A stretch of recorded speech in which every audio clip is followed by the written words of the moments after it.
Welcome to the WHHI News. I'm Allie McNair, and here's a look at your headlines. Driving around in the Low Country became a bit more dangerous for some people over the last week or so.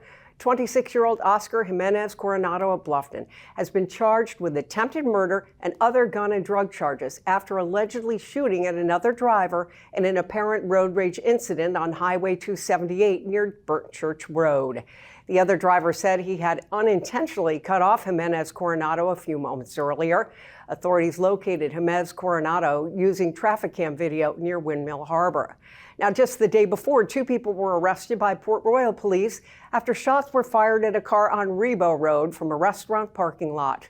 Again, nobody was hurt, but 19-year-old Charles Fullington was charged with attempted murder.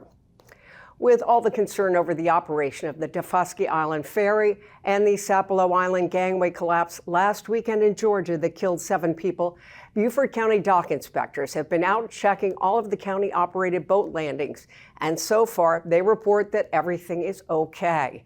In recent months, there have been complaints about the condition of docks and ramps on Daufuskie Island. Well, during testimony by a sexual assault victim, defendant 28-year-old Eric Darian of Beaufort stopped his trial and took a plea deal on 2 crimes, including a homicide back in 2016. The deal still resulted in multiple 20-year sentences. Darian pleaded guilty to voluntary manslaughter in the shooting death of Devontae Freeman in downtown Ridgeland 8 years ago. After the sexual assault victim testified in court, Darian changed his mind and took the plea deal in both cases, resulting in 3 concurrent 20-year sentences.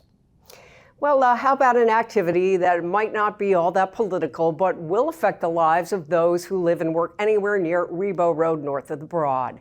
An open house is being held on the Reimagine Ribaut Road project Friday between 5:30 and 7:30 in the evening at the Student Life Center at the TCL campus on Ribaut Road. Beaufort County officials will explain what they're looking to do to the 5.5-mile corridor between Boundary Street and the Russell Bell Bridge, and they'll also listen to any ideas that you might have for Ribaut Road. Well, the International Association of Chiefs of Police have given special recognition to a member of the Bluffton Police Department. Lieutenant Michelle Myers is one of the recipients of the worldwide 40 Under 40 Award, which singles out law enforcement professionals under the age of 40 who demonstrate leadership, commitment, and excellence in their field. Myers says she's honored to have received the award. Police Chief Joe Babkowitz says the award is a testament to her remarkable achievements. Myers has been with the Bluffton Police Department for 14 years. Now, if you'd like more information on these stories, be sure to visit the news sources on your screen and check us out on Facebook, X, and Instagram. If you have a story idea, email us at news@WHHI-TV.com. And now, with sports, here's Justin Jarrett.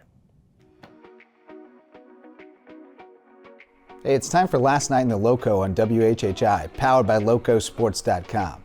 Or should we say tomorrow night in the Lowco? No Thursday night matchups this week, so Friday is the night with a dozen games, including a quartet of Lowco-on-Lowco clashes in Week 10 of the high school football season. The Hilton Head Seahawks stole the spotlight last week with a 23-10 win over previously undefeated May River in a game broadcast on WHHI, and the Seahawks will try to stay hot and maintain their spot in the Region 6 4A standings when they host Colleton County. Meanwhile, May River looks to get back on track at home against Beaufort, which has its back against the wall and needs at least 1 win in its last 2 games to sneak into the playoffs. They're all chasing the Bluffton Bobcats, who sit at 2-0 in region play, but face a tough test Friday with a trip to Bishop England. The battling Bishops handed Hilton Head its only region loss, but suffered a setback to May River.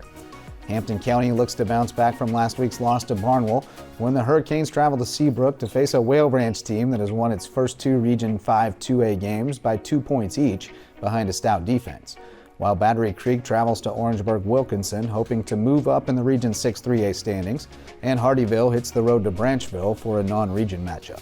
The team from WHHI will be on hand for Hilton Head Christian Academy's homecoming game against John Paul II, the second meeting between the rivals this season. The Eagles won the first one, but this is the one that counts toward the region standings. Elsewhere in Skeeza, Thomas Hayward hosts Carolina Academy and Hilton Head Prep faces Christian Academy of Myrtle Beach. While Patrick Henry travels to Orangeburg Prep, Colleton Prep heads to Dorchester Academy, and Cross Schools hosts 8-man power Holly Hill. We'll preview every game on the slate tonight on the Lowco Pigskin Preview, live at 9:30 p.m. on the Lowco Media Network. For Lowco Sports and WHHI, I'm Justin Jarrett. Until next time, go Lowco. Great, Justin. With our weather, Maria Soden. Maria? Thanks, Allie. Yep, so taking a look ahead, it does look like we're going to continue to see this beautiful weather, but then we are going to be seeing a few showers pop up in the weekend, and then it is going to be cooling down once we get into next week. So taking a look at Friday, it's going to be sunny to partly cloudy, with Hilton Head having a high of 77, a low of 63, Bluffton's of a high of 80, a low of 59, and Beaufort's of a high of 80 and a low of 58. The sunrise for Friday is going to be at 7:35 and sunset's going to be at 6:38. Taking a look at the tides, low tide is going to be 11:35 a.m. and high tide is going to be at 4:34 p.m. Taking a look into the rest of the week, a little bit into next week. Saturday, it's going to be sunny with highs in the low 80s. Lows are going to be in the low 60s. Then come Sunday, it's going to be partly cloudy with scattered showers throughout the day, but they should be clearing up by the evening. Highs are going to be in the upper 70s. Lows are going to be in the low 60s.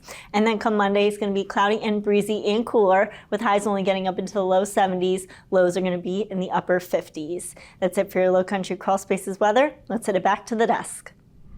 Great, Maria. Thanks so much. When we come back, we'll find out about a special event, the Walk to End Alzheimer's. Don't go away.